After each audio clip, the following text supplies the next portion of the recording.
So now I'll talk a little bit about the recent project that I've been working on for the past year.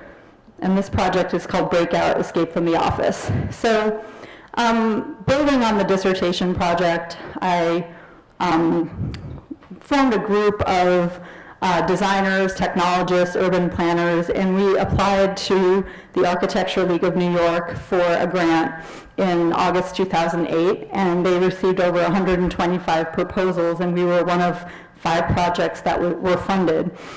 And what we were really interested in doing is experimenting with these emergent forms of organizing and really trying to take over public spaces and experiment, see if we could bring ad hoc groups together, either to accomplish a task together or to actually just work side by side in what's known as co-working. So working side by side and getting some kind of social support or benefits from being together, but not actually working on a project together. And this is much like something that I observed actually in a Panera Bread in Kansas City, Missouri. This little group had a sign on their table that said Create Club or Jelly, and Jelly is a sort of name for this format of bringing people together, say once every 2 weeks, to work at someone's home, and it's a way for freelancers and independent workers to have some of that informal interaction or that water cooler conversation that they used to get in an office space, but they're having to kind of create that with their own networks. So here, taking what I had learned in the dissertation research, I was able to create a kind of a persona diagram, and Paolo mentioned that I also teach over in the design and management department, and one of the tools that designers sometimes use to think more about user groups is this notion of personas. So at the top I have a set of photos and all of them sort of depict something that's kind of counterintuitive, something that you wouldn't expect.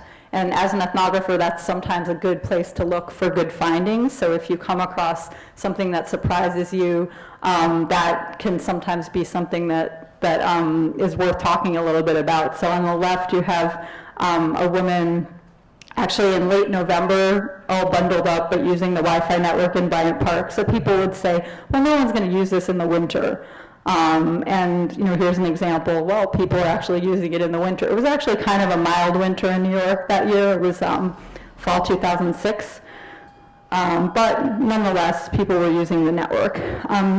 Then you have a man who's at the Apple store on Fifth Avenue, and he's trying to make a phone call, take notes, use his computer, get out his business cards, and he's almost in a horizontal position. And I think when we talk about this idea of mobile work, we often glamorize it, especially in advertising. You see lots of business people on the go and using all their technologies. And you could see from, I have probably about 50 pictures of this man in all sorts of awkward positions. And you can see the ways in which these spaces are really not designed to support the practices that people are trying to engage in.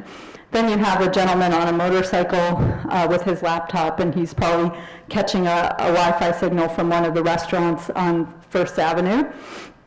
And you have an Orthodox gentleman in Bryant Park. And again, this was in 2006, which was still relatively early, and it was believed at the time that using laptops or Wi-Fi technology was something that only young hipsters would do. So this kind of a photo can help say, there's really a wide variety of people that are using these networks. And finally, you see the photo of 2 gentlemen using the hood of their car as a desk. And so these are just some of the ways in which these kind of work activities with portable computing have expanded into public spaces. And what I'm really interested in, how can we design and support that and form new relationships between people that are working in these ways. So in the persona diagram, I've kind of just given a story about a day in the life of, say, a mobile worker that's working out of a cafe. And I've flagged some of the key user needs, like the need for electricity, the problem with noise, the issue of temperature, the types of technologies that they might be using to keep in touch, like Twitter, people often saying, I'm at this place, and trying to kind of coordinate with their friends or colleagues that way.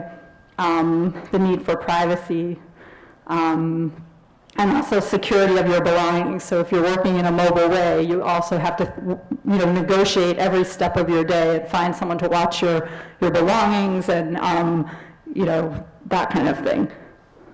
All right, so next is, here's a floor plan of the Think Coffee over by NYU, and my colleague Antonina Samedi and I mapped out the different kinds of work activities that were taking place in the space. So we were looking at the focus individual work areas, the more social group areas, and we interviewed a woman who's actually an entrepreneur, and she said, I work here once every 2 weeks, if that makes sense. I like the noise, if that makes sense. So it's interesting, I think, the way that people who have more freedom or ownership over their time, for example, they're not reporting to a 9-to-5 desk job, are able to make these interesting decisions about wanting to change the types of settings that they work in, and the fact that they find this to be either helping them think more creatively or just get out of their comfort zone or just shake things up a little bit, so that they're consciously choosing, even though she has an office, she would actually consciously choose to go to a very kind of loud, noisy setting like a cafe once every 2 weeks. So what we did with the team, we actually came up with a series of 3 architectural design prototypes and interventions, and I'm just going to show you this one today. And what this is taking a standard 8x8 cubicle and sort of expanding it out and turning it into a modular work setting that could be set up in any public space. So the idea was to play, of course, on the notion of the cubicle, but to expand it out and also to fit many more seats and sort of desk spaces within that 8x8 cubicle. So you can see the architect who worked on this had to actually think about, how many seats can we fit into this box and how might we expand that out to provide this ad hoc workspace.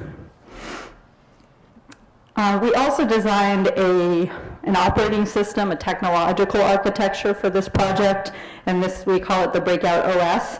And it's still very simple. We're still working on developing it, but what this platform allows you to do is to stream your Twitter feed into a common central place with the other people that are participating in the breakout session. So as part of this project, we organized about 25 different events in New York in September of last year, and we tested out this piece of software.